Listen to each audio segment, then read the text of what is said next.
Soy la doctora Leslie Jacinto, soy pediatra e infectóloga pediatra egresada de la Universidad de San Carlos de Guatemala. Actualmente laboro en el Departamento de Pediatría del Hospital General de Enfermedades del ICS.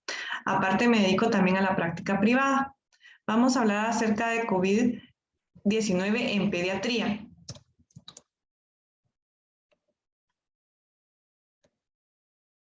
Como todos sabemos, la vacunación es un pilar importante en cualquier enfermedad inmunoprevenible. Todas las enfermedades prevenibles por vacuna se encuentran a como mucho a 18 horas de cualquier vuelo de cualquier parte del mundo.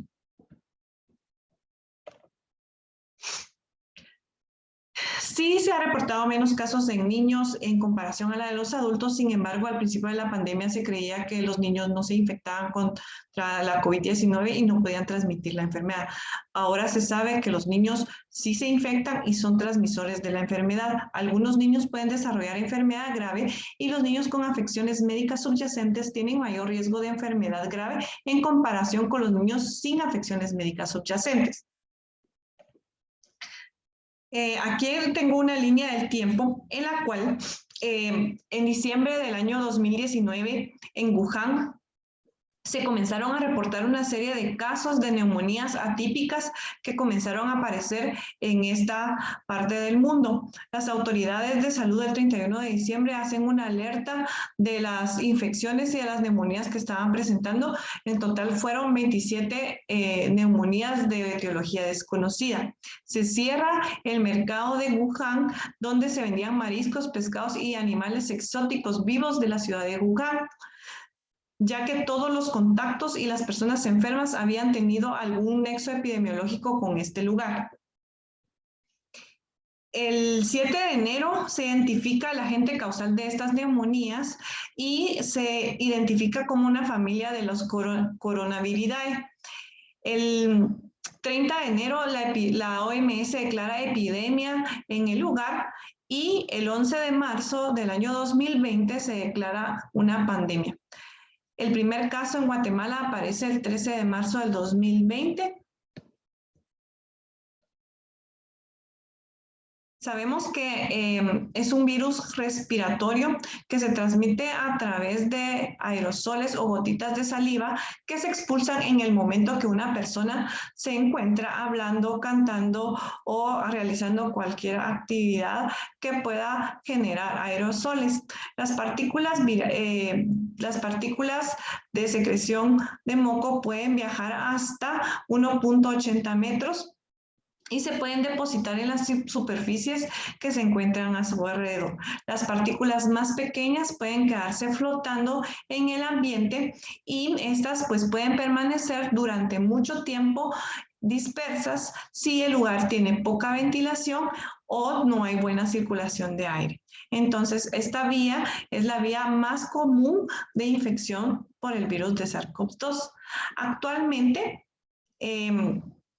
hay a nivel mundial 231.521.617 casos con una cantidad de muertes de 4.742.815. En Guatemala hasta el día de hoy se han reportado 548.604 casos con un total de fallecidos de 13.331. Los niños también han sido afectados en esta pandemia y tenemos un total de 63.614 casos con 190 niños fallecidos. Esto radica en el rango entre 0 y 19 años de edad, que es como lo clasifica el Ministerio de Salud. También tenemos presente que muchos niños no son tamizados por el miedo de los padres a que les va a causar dolor o algún daño a ellos y no se realizan los tamizajes oportunamente en los pacientes pediátricos. Pues sabemos de que este virus es un virus que habita en los murciélagos y que al momento de clasificarlo, vieron que tenía una homogeneidad muy parecida a la del coronavirus del murciélago y parecida también al virus de SARS-CoV que se dio la epidemia en el año 2002 y 2003, la cual en ese momento pues se logró controlar, se logró hacer este virus una mutación siendo susceptibles los humanos y poderse infectar con el mismo. Este virus, pues, es un virus bastante grande en comparación a otros. Es un virus ARN de cadena positiva y pertenece a los virus de beta coronavirus. Va a tener, va a estar asociado también a otros coronavirus que causan infección respiratoria generalmente superior, catarro común, y estos son los HCOV 229E, el HCOV o C43, el NL63 y el HKU1. También tiene similitud al virus del MERS, el SARS-CoV-1, y pues este fue designado como SARS-CoV-2. Tiene unas proteínas que se conocen como la glucoproteína S, que se encuentra en la capa externa del virus, y esta compuesta va a permitir la entrada del virus a la célula. La proteína M, la proteína N y la proteína E. Bien, entonces, ¿cómo es que el paciente se infecta con SARS-CoV-2?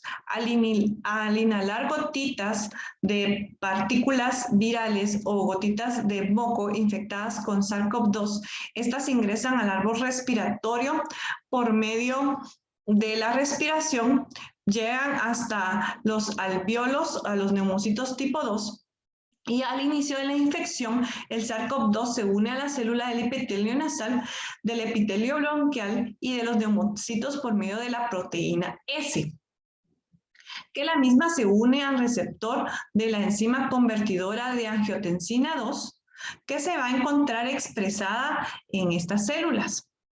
Posteriormente, la serin protein transmembrana tipo 2 va a permitir que facilite la captación mediante la adherencia al receptor AC2 y activa la proteína S del SARS-CoV-2, permitiendo que ésta entre a la célula hospedera.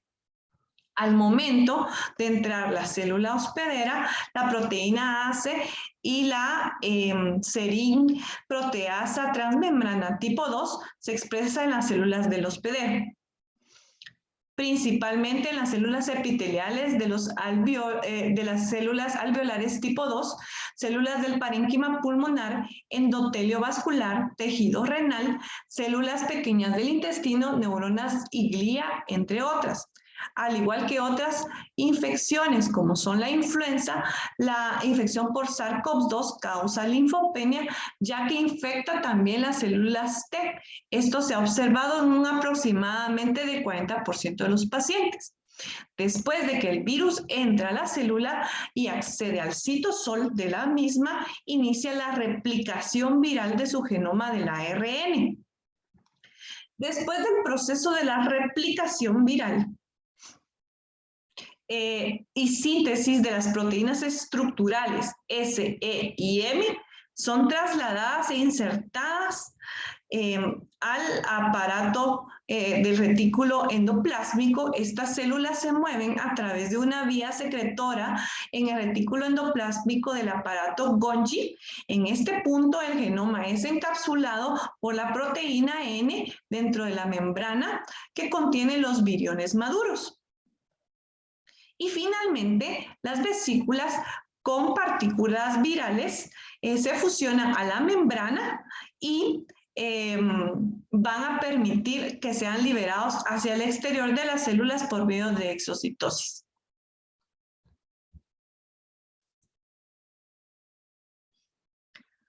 Entonces, ya el paciente que ha sido infectado con este virus puede presentar diferentes síntomas.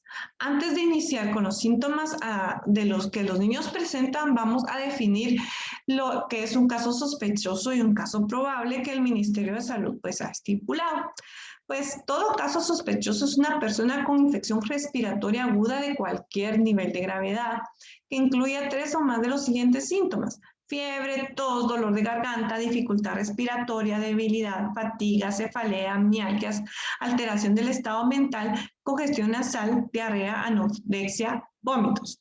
También personas que hayan perdido recientemente el olfato y el gusto, personas con infección respiratoria aguda que va a requerir una hospitalización inmediata, y los casos probables son aquellas que cumplen con todos los datos de casos sospechosos con signos radiológicos y sugestivos de COVID-19 en imágenes de tórax o en una tomografía de tórax en la cual no es posible tener una prueba de PCR diagnóstica, o que la prueba no es positiva por la cantidad de muestra que hayamos tomado o una muestra inadecuada que hayamos tomado. Se define también como un caso recuperado cuando son casos confirmados que cumplen con uno de los siguientes parámetros. Para pacientes sintomáticos que cumplen con lo siguiente: haber transcurrido por lo menos 10 días desde el inicio de los síntomas y al menos 3 días sin síntomas, sin necesidad de hacer un control de la prueba de COVID. Para pacientes asintomáticos, lleva al menos 10 días de la toma de las muestras que salió positiva, y pacientes vivos confirmados que no tuvieron seguimiento por los servicios de salud que haya transcurrido 21 días desde la toma de la muestra.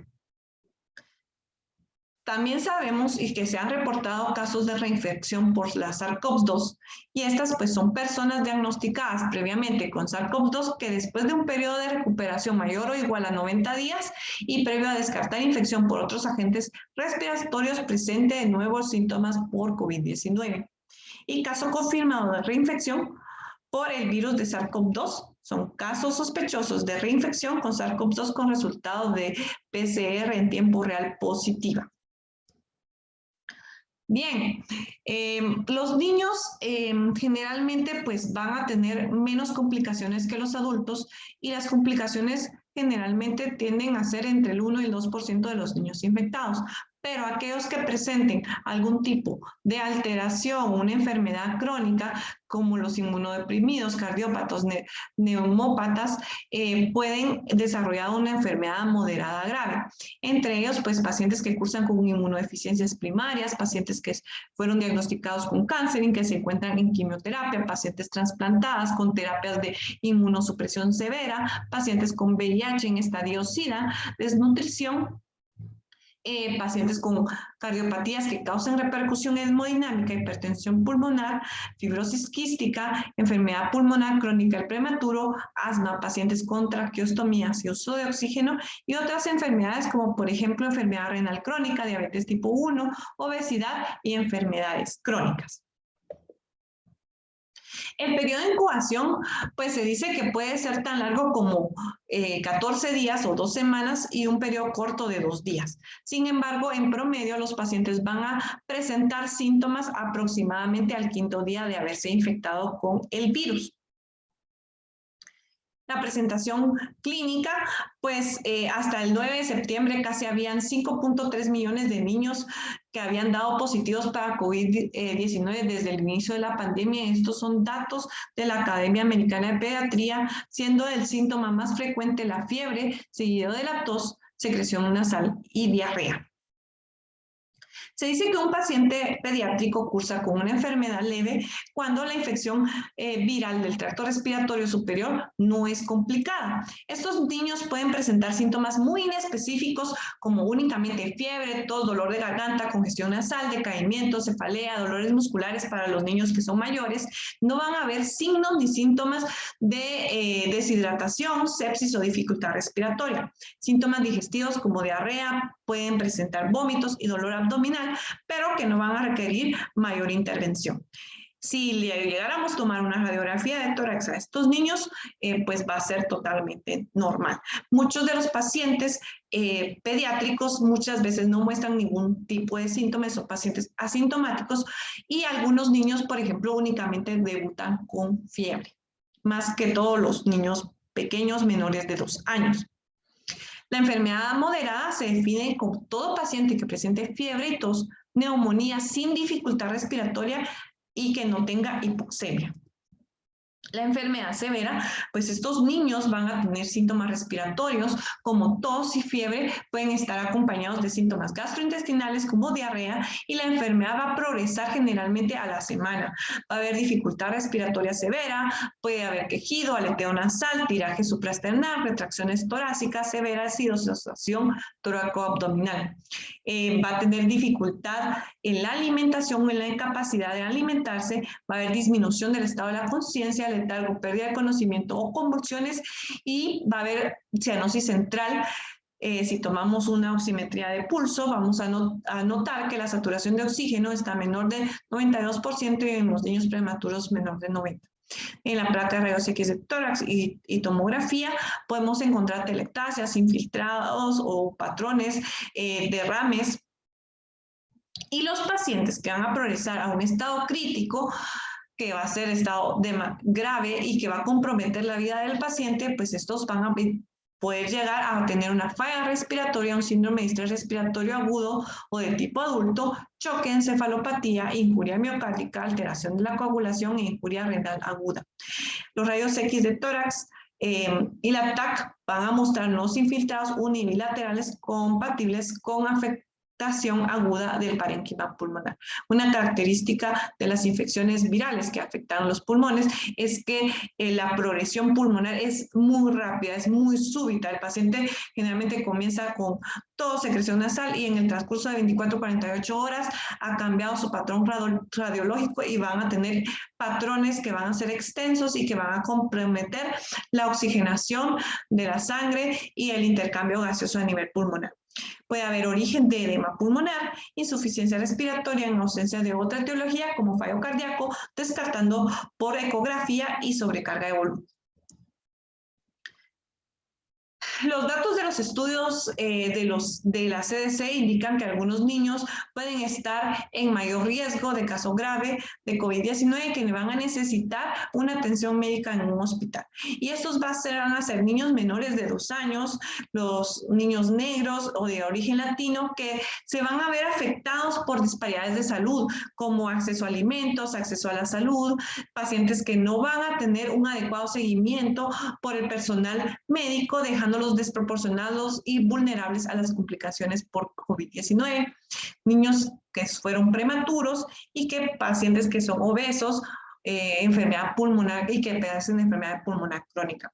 También todos los menores de 3 meses, los neonatos, son pacientes susceptibles a desarrollar una enfermedad grave y progresar a un fallo ventilatorio e incluso la muerte.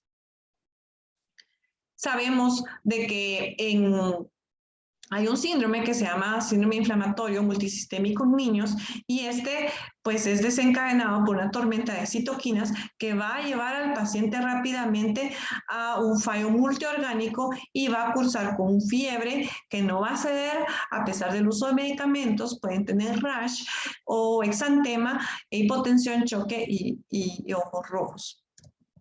Hay criterios que se han establecido para los niños que cursan con esta afección y son niños y adolescentes que van de los 0 a los 19 años de edad con fiebre mayor de 3 días que no mejora con el uso de medicamentos o analgésicos y 2 de los siguientes criterios: que tenga exantema o conjuntivitis no purulenta bilateral o signos de inflamación mucocutánea oral en manos y o pies.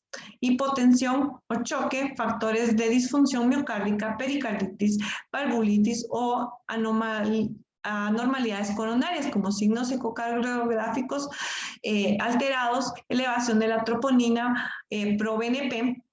Hay evidencia de coagulopatías como tiempos de coagulación que van a estar prolongados, aumento de los niveles de dímero D. Los pacientes pueden presentar problemas gastrointestinales agudos como diarrea, vómitos y dolor abdominal.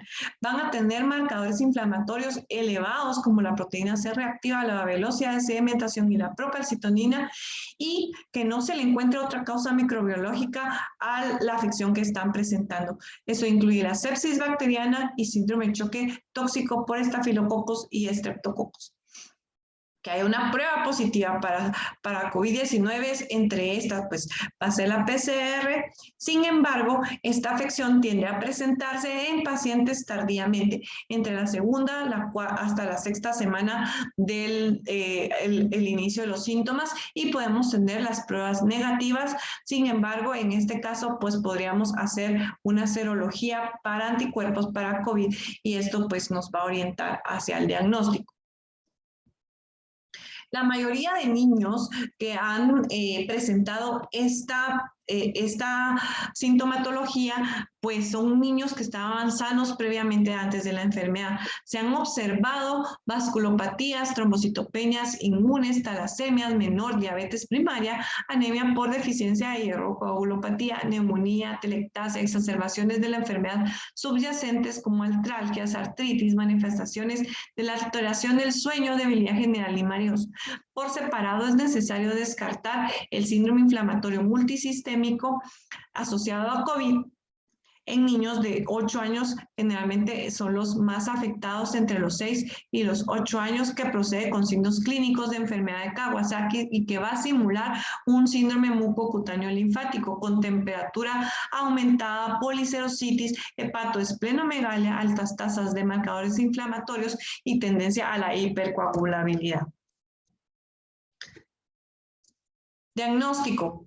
Pues el gold estándar para hacer el diagnóstico de COVID-19 es el uso de pruebas moleculares, que entre ellas está la PCR, que es la reacción de cadena a la polimerasa, y va a tener una sensibilidad entre el 85 y 90% con una especificidad del 95%. Esta prueba pues es altamente sensible y hay diferentes metodologías que nos pueden ayudar al diagnóstico. Por ejemplo, está GenExpert, que esta va a medir dos genes, el gen E y el gen N2. Está el ID-Now, que mide el gen o replica y el gen RDRP. Está también el sistema convencional, que es haciendo la extracción manual del ARN, del material genético, y este después va a amplificar el material genético, que va a durar aproximadamente entre 3 horas a 6 horas, dependiendo del equipo que estemos utilizando.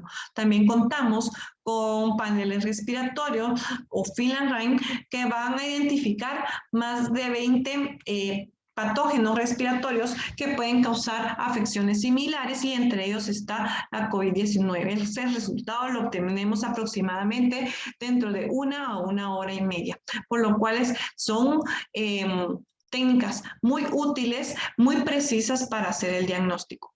También tenemos pruebas rápidas de antígeno, que estas van a estar listas aproximadamente a los 15 minutos. Sin embargo, tenemos una limitante, que van a ser más sensibles cuando el paciente se encuentra en el periodo sintomático, a partir del segundo día hasta el quinto, y lo más 7 días después de haber iniciado los síntomas. Son muy específicas, y una prueba positiva nos indica que el paciente está positivo. También tenemos pruebas de anticuerpos, que estas, entre más cercanas al inicio de los síntomas están, menos sensibles son, y una prueba positiva pues nos da una especificidad del 90 al 95%.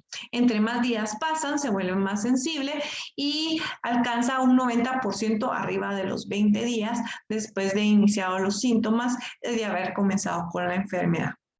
Esta pues nos es útil cuando, por ejemplo, tenemos síndromes post-COVID, en la cual no se le hizo al niño previamente la prueba de COVID-19, o estamos pensando en un síndrome inflamatorio multisistémico asociado a COVID y que la prueba de PCR pues nos sale negativa. Entonces nos ayuda a hacer el diagnóstico de este síndrome.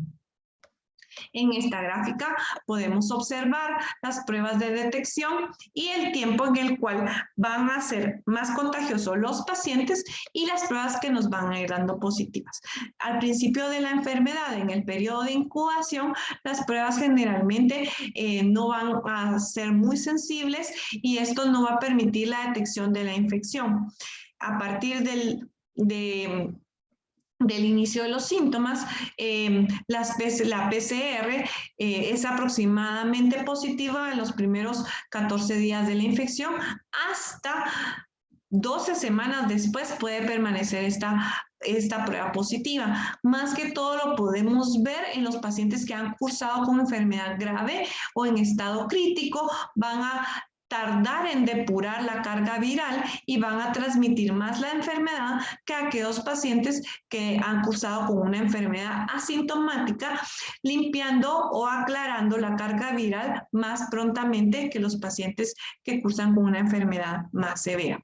Se dice que los cultivos virales se han negativizado entre el día 8 y el día 10 y es por eso que de ahí sale el tiempo del aislamiento de 10 días más 3 días de los pacientes que han mostrado síntomas, y los pacientes que son asintomáticos a los 10 días ya no son contagiosos. También podemos visualizar en esta gráfica los anticuerpos comienzan a elevarse a partir de la primera semana y a partir de la 14ª semana pues alcanzan su pico y podemos detectarlo ya en sangre. En esta gráfica también podemos observar el periodo de incubación y el tiempo de la detección de las pruebas, comenzando a ser sensible las pruebas a partir de una semana previa al inicio de los síntomas.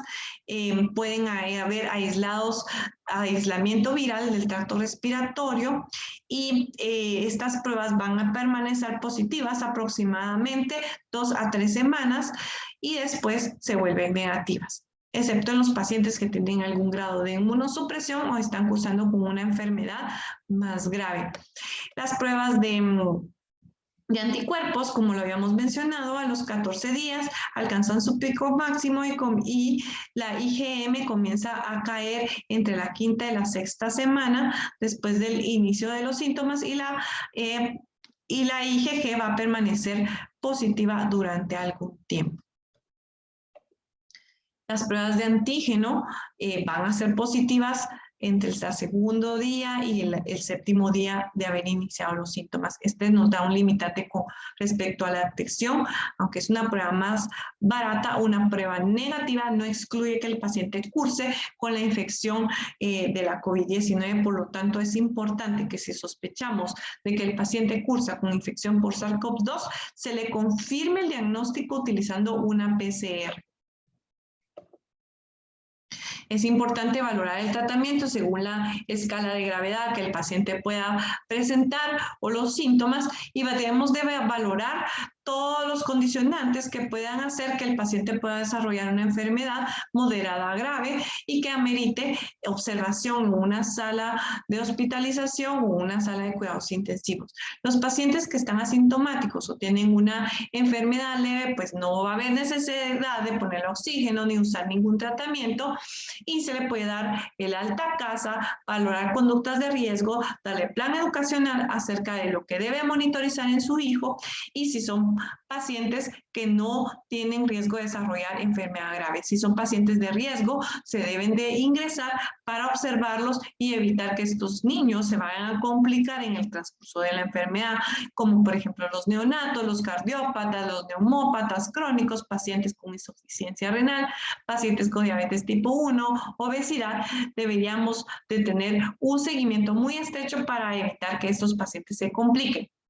Pacientes que están con una enfermedad moderada, esos pacientes pues pueden o no ameritar uso de oxígeno, van a necesitar un soporte sintomático, manejo de la fiebre, manejo de los líquidos, van a tenerse que ingresar a un área de observación para poder estar monitorizados estrechamente y darle lo que el paciente necesita. Si no están tolerando, iniciarle soluciones intravenosas, controlar la fiebre, si amerita uso de oxígeno, pues colocar el oxígeno oportunamente.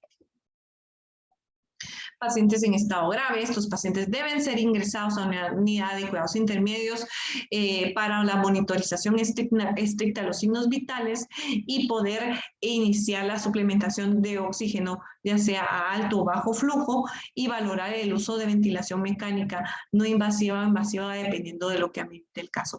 En estos pacientes debemos de valorar el uso de antivirales o el uso de inmunomoduladores para evitar que esta enfermedad progrese a una enfermedad catastrófica y que tengamos un desenlace fatal. Los pacientes en estado críticos, pues van a ser pacientes que van a necesitar ventilación mecánica invasiva, no invasiva. Estos pacientes pueden cursar con choque, falla multiorgánica, va a haber un empeoramiento muy rápido de los síntomas y van a necesitar un soporte de hemodinámica, uso de catéteres venosos centrales, monitorización de los signos vitales de manera invasiva y van a necesitar de una unidad de cuidados intensivos.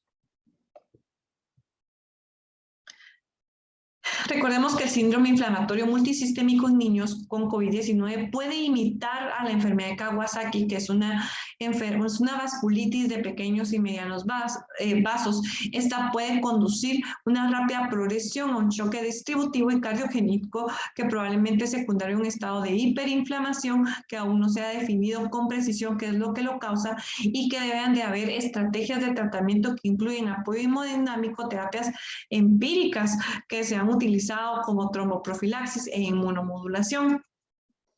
Aquí podemos ver un paciente que luce enfermo, se ve deshidratado, tiene los ojos hundidos, si se dan cuenta, tiene afección de las mucosas, hay este signo que es muy característico de la enfermedad de Kawasaki, que son los labios rojos que están grietados, también puede haber edema en los ojos o párpados, en los pies y las manos, pues aquí no se logra ver, pero este niño tenía inyección conjuntival y presentaba un exantema macular generalizado.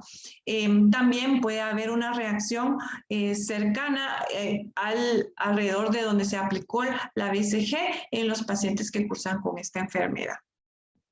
Estos pacientes deben de ser ingresados para la administración de inmunoglobulinas, monitorización, control de laboratorios estrictos para poder catalogarlos como pacientes de alto riesgo y ver cómo se encuentran sus marcadores inflamatorios.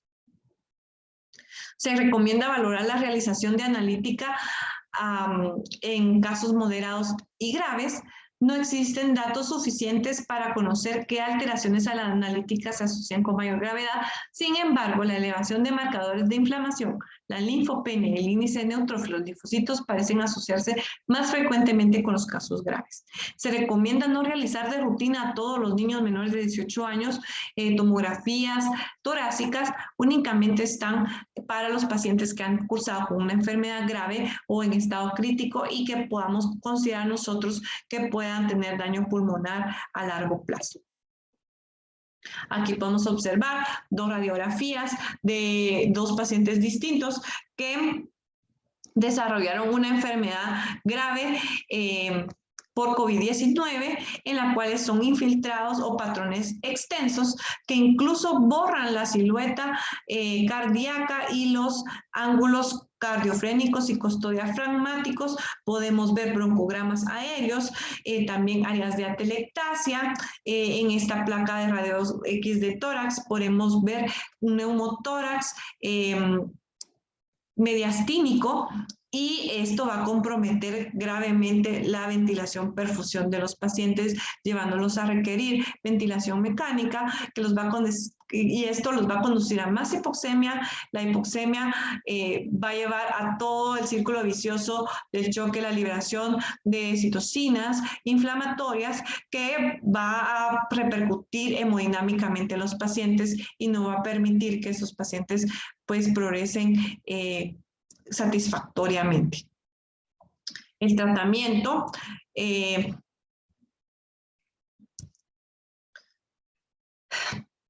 todos los tratamientos contra la COVID-19 a un inicio pues fueron experimentales y se utilizaron muchos medicamentos que se creía o se consideraba que podían ayudar a mejorar los síntomas y la progresión a una enfermedad grave. Muchos de ellos se han descartado su uso, especialmente en niños, como el uso de la ivermectina ya no se utiliza, el opinaritonavir ya no se utiliza, el uso de la colchicina tampoco se utiliza, pero se ha visto un mejoramiento de los pacientes que utilizan corticosteroides. Esto se ha visto que reduce la mortalidad y se recomienda valorar el uso de corticoides en pacientes pediátricos con enfermedad moderada, grave, que compromete la respiración. Entonces, podemos utilizar metilprednisolona a dosis de 1 a 2 miligramos por kilo por un tiempo de aproximadamente 10 días. También se puede utilizar dexametasona con un máximo de 16 miligramos en pacientes adolescentes y en pacientes pequeños la dosis es de 0.15 miligramos por kilodosis. También los pacientes con síndrome inflamatorio multisistémico orgánico asociado a COVID o enfermedad de Kawasaki, podemos utilizar inmunoglobulinas intravenosas asociadas a metilprednisolona. Se ha visto que mejoran estos pacientes y la dosis de las inmunoglobulinas va de 1 a 2 gramos por kilo. Se debe valorar una segunda dosis dependiendo de la respuesta que el paciente tenga, si ha mejorado la fiebre o no, y esto depende de la clínica que el paciente presente. El remdesivir, pues es un trifosfato que actúa como análogo de los trifosfatos de adenosina, ATP, y compite con el sustrato ATP natural para la incorporación de las cadenas de ARN, nacientes de la ARN polimerasa dependientes de la ARN del SARS-CoV-2, lo que resulta en la terminación retardada de la cadena durante la replicación de la ARN viral. Eso se traduce a que se interrumpe la replicación viral. Y si se utiliza tempranamente, podemos tener una respuesta satisfactoria disminuyendo las cargas virales rápidamente y disminuyendo el daño a más células que puedan ser infectadas por este virus. La dosis se puede aplicar en niños mayores de 3.5 kilos de peso. Se usa una dosis de carga de 5 miligramos por kilo IV durante un periodo de infusión de 30 a 120 minutos y luego va seguido de una dosis de remdesivir de 2.5 miligramos por kilo, igual infundido en un tiempo de 30 a 120 minutos una vez al día, que por lo menos cumpla un total de 10 días intravenoso. Tocilizumab es un anticuerpo monoclonal humanizado que se había estado utilizando en un inicio con los pacientes que presentaban una enfermedad grave o en estado crítico, ya que se ha visto que hay una cascada inflamatoria que está desordenada y hay liberación de la interleucina 6. Por lo tanto, este anticuerpo pues va a... Se ha demostrado que inhibe la señalización mediada por la interleucina 6, que es una citoquina proinflamatoria pleotrópica producida por diversos tipos celulares, como son las células T y las células B, los monocitos y los fibroblastos, y participa en muchos procesos fisiológicos como la activación de las células T, la inducción de la secreción de inmunoglobulinas y la inducción de la síntesis hepáticas de proteínas de la fase aguda y la estimulación de la hematopoiesis. Entonces, se creyó en un inicio que podía ayudar a disminuir la mortalidad de los pacientes que presentaban una enfermedad grave, una neumonía complicada por COVID-19. Sin embargo, hasta el momento, pues ya no se utiliza, ya que no se ha visto que haya una mejoría o no se ha comprobado que este medicamento realmente repercuta en la disminución de la mortalidad en los pacientes que cursan con una infección grave o crítica de los pacientes con COVID-19. Además, este medicamento tiene efectos a largo plazo, como por ejemplo inmunosupresión, tiene más riesgo de desarrollar enfermedades bacterianas severas y que pueden conducir a la muerte a largo plazo. Prevención, pues el uso de la mascarilla arriba de los 2 años de vida se puede utilizar bien. Se recomienda que los niños no tengan ninguna afección que pueda aumentar el riesgo de asfixia. Por ejemplo, niños que tengan parálisis cerebral o pacientes con enfermedades pulmonares crónicas que no puedan respirar adecuadamente, pues a estos niños no se les recomienda el uso de mascarilla. Pero si no tienen ninguna afección asociada, pues lo pueden utilizar perfectamente. Las mascarillas deben de estar bien ajustadas, deben cubrir la nariz y el mentón debe quedar ajustada a la oreja para evitar que queden flojas y que puedan filtrarse gotitas infectadas con la SARS-CoV-2 y que el paciente lo pueda inhalar y contagiarse la misma. Las mascarillas, hay estudios en los cuales han comparado las mascarillas quirúrgicas y las mascarillas higiénicas en los niños, que las mascarillas higiénicas son aquellas mascarillas que son hechas en casa o mascarillas de tela que no cumplen todo lo que recomiendan para que sea una mascarilla quirúrgica. Y vieron que no hay diferencia entre la utilización entre la mascarilla quirúrgica y la mascarilla higiénica si se encuentra el paciente en un lugar abierto donde hay adecuada ventilación y que estos pacientes, si la usan correctamente, pues disminuye el riesgo de infección. Sin embargo, se recomienda el uso de mascarilla quirúrgica para los niños si vamos a ir a lugares cerrados con poca ventilación, ya que el riesgo de infección es mucho más alto que en los lugares donde hay adecuada ventilación. Debemos fomentar en los padres de familia que los niños mayores de 2 años utilicen la mascarilla, que haya distanciamiento social de por lo menos 1.8 metros de distanciamiento, que haya desinfección constantemente de las áreas que puedan estar tocando las superficies y que puedan tener contacto con secreciones, ya que los niños pueden llevarse fácilmente las manos a sus ojos, a las mucosas y contagiarse por este medio. Evitar las reuniones sociales, permanecer en casa lo más que se pueda y lavarse las manos con un tiempo mínimo de 20 segundos para que pueda ser inhibido el virus de la SARS-CoV-2, ya que este virus está cubierto por una membrana que es lipídica. El jabón va a disolver esta membrana, lo que va a exponer el material genético y se va a desintegrar el virus, y el lavado de manos es eficaz para la destrucción del mismo. También podemos utilizar alcohol en gel al 60 o 70%. Sin embargo, en menores de 2 años no está recomendado tanto su uso, ya que la piel de los niños absorbe más el alcohol u otras sustancias, medicamentos, y esto puede hacer que el paciente sufra una intoxicación por el mismo. Por lo tanto, si tenemos acceso al agua y jabón, debe de fomentarse el lavado de manos, y si no lo tenemos, pues podemos utilizar el alcohol en gel.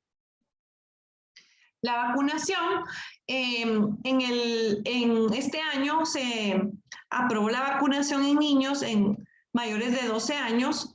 En el 10 de mayo, la FDA amplió su actualización del uso de la emergencia para la COVID-19 de la vacuna de Pfizer-BioNTech para incluir a los adolescentes de 12 a 15 años de edad. La vacuna es 100% efectiva y entre los efectos secundarios más comunes que se dieron fueron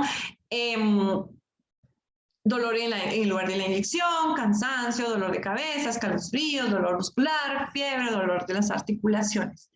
Se reportaron también una serie de casos, un aproximado de 1.047 informes de miocarditis y pericarditis en personas menores de 30 años, en adultos jóvenes varones, que después de la vacunación con vacunas de ARN mensajero, BioNTech o Pfizer, Moderna, tenían una inflamación miocárdica o pericarditis.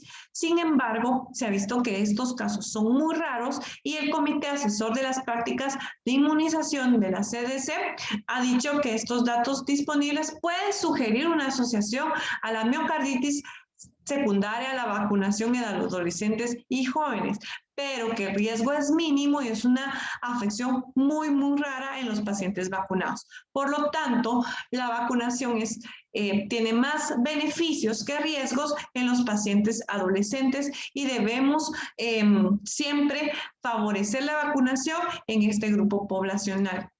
Actualmente, ya que muchos padres se encuentran vacunados y los niños no en nuestro país, Los niños son los que se están enfermando en casa y los adultos no están mostrando ningún síntoma a la COVID-19 y los padres al ver que están enfermos, tienen fiebre, tienen tos, pues piensan que es una gripe común que los niños están manifestando. Sin embargo, es COVID-19 al momento de hacer las pruebas de PCR o un antígeno y salen positivas, se confirma que la vacunación es segura, ya que los padres no han mostrado síntomas algunos y los niños que están desprotegidos, no tienen anticuerpos, pues son los que se están enfermando actualmente.